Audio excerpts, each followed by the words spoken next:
I struggle with overeating. I struggle with body image. Weight is a huge problem for our country. The pressure to be thin is so overwhelming. It is everywhere we look. We need to combat this pressure with government action. Obesity is a burgeoning problem for America. More than 1/3 of U.S. adults are obese, and no state has an obesity level that's less than 20%.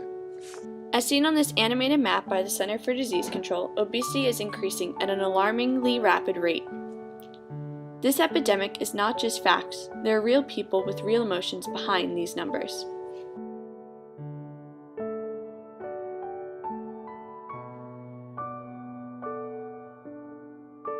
It's just been, something I've dealt with all my life.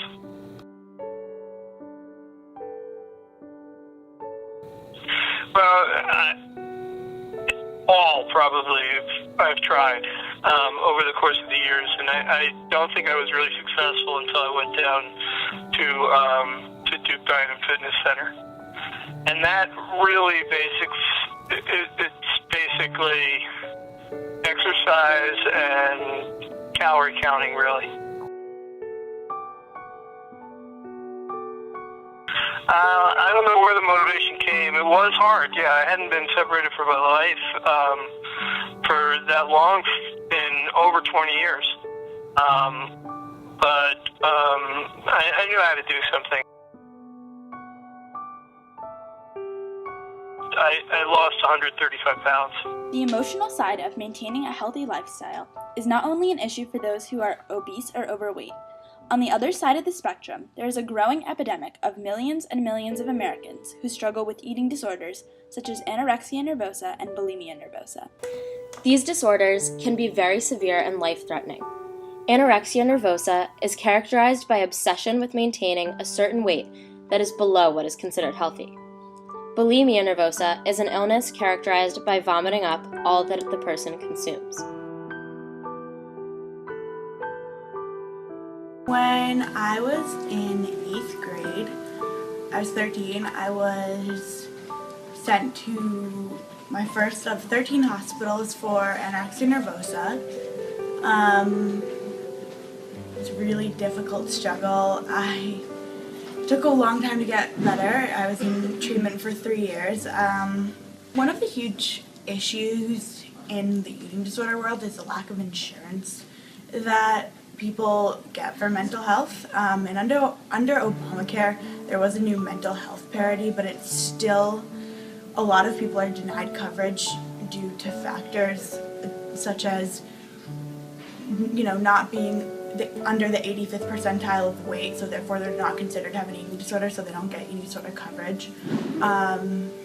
Or if people have yet to lose their menstrual cycle, they also will not get coverage. But a huge problem now is kids are getting eating disorders at a younger age, so they have yet to begin their menstrual cycle, so there's nothing to lose, so they don't get covered for something that isn't necessarily legit.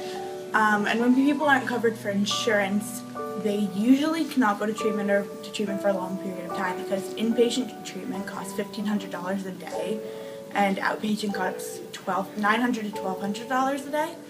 So that's a lot of money.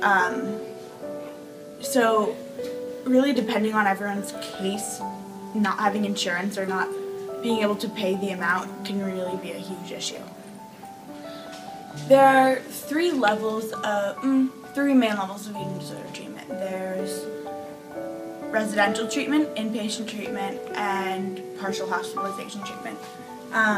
Inpatient is a short, 30 to 90 day stay at a hospital in the pediatric or intensive care unit of a hospital, and that's for medically unstable patients. And that's really effective at, weight stabilization and the refeeding process and all that, but it's actually detrimental to one's mental health. The weight gain is really fast, usually 5 pounds a week. It's really traumatic for someone struggling, and they really, you don't get therapy, you're really locked in a hospital room and force fed, and that's necessary for a lot of people. The next step down is residential treatment, and that's a longer term stay. It's usually 3 months to no maximum. And that's a more holistic process. It's refeeding as well as, monitored care, but you'll also do therapy and dialectical behavioral therapy and different modules that'll help one, kind of rework the way they think. And the last one is partial hospitalization, which is where you go during the day to treatment and at night you go home. And that's like a step down. It's a nice transition from residential. People will almost always transition like that. And then of course there's the at-home methods that you can try with your parents, such as the Maudsley approach.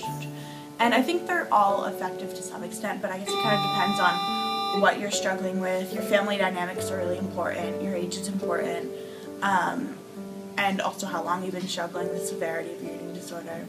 There are a lot of different factors.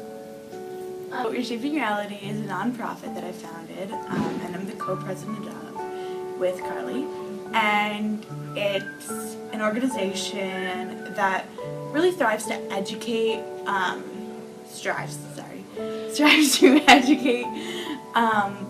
middle and high school age children on self-love and self-esteem. It's not focused on eating disorders. It really tries to focus on emotional turmoil children tend to have about their body image, especially in middle school and high school. So we do middle school presentations. We also offer free counseling and guidance, nutrition consulting, what's not. Really just trying to raise awareness and give people the first, take preventative measures as well as give people the first step necessary. Eating disorders are the highest killer in terms of mental disorders. 1 in 10 cases of anorexia nervosa are men. 8 million Americans suffer from an eating disorder, and 20% of people suffering from anorexia nervosa will die from complications related to their eating disorder. Well, my wife's anorexic, okay? And I used to think that perhaps I could help her. You can't do it. They've got to help themselves, okay? Right. And no matter how hard I tried, it became more and more frustrating for me. But I've let go of that, and I let her worry about that. And I think that's a more effective way of doing it, her working to therapists and things of that nature. At the other end of the scale, no pun intended in that one,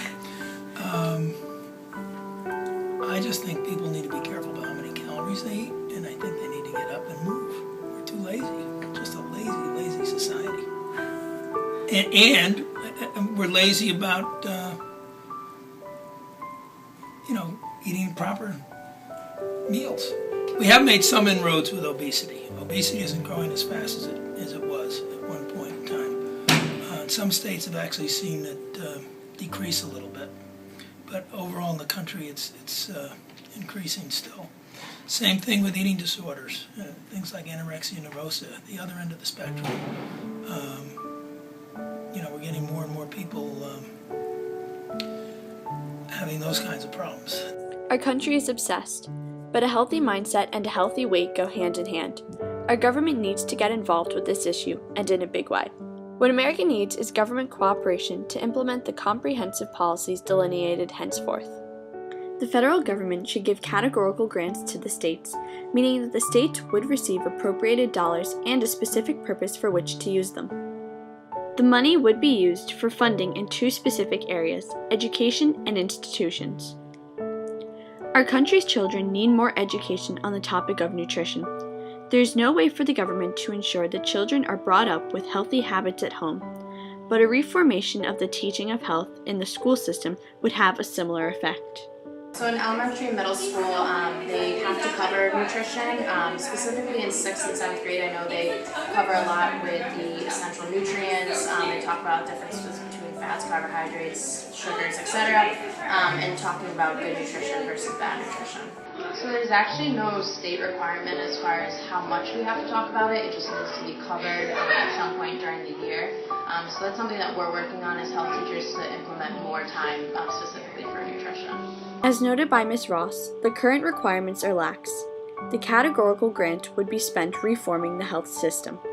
Funding is always a difficult thing, but obviously with more funding we'd be able to get better resources, maybe bring in other speakers, and hopefully maybe go to some conferences where we can even learn more information in order to make our health, or specifically nutrition education, better here at Staples. Along with education, institutions are immensely helpful for addressing the mental and emotional aspects of health. America needs better access to recovery facilities to help those looking to regain a healthy mindset. However, institutions require funding to reach their full potential. So grants are really important. I think as an organization it's really difficult to fundraise on top of everything else.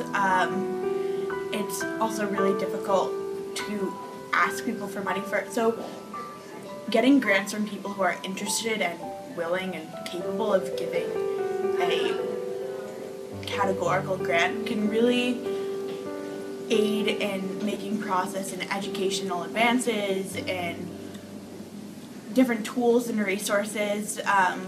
It's really difficult to work as an organization without money, and of course all the money is tax deductible as a 501c3, but it really just helps to aid and bring the organization to the next level where they're able to provide better tools and better resources. The federal government can issue categorical grants to states to be used for organizations such as Reshaping Reality and organizations that promote physical activity to combat obesity.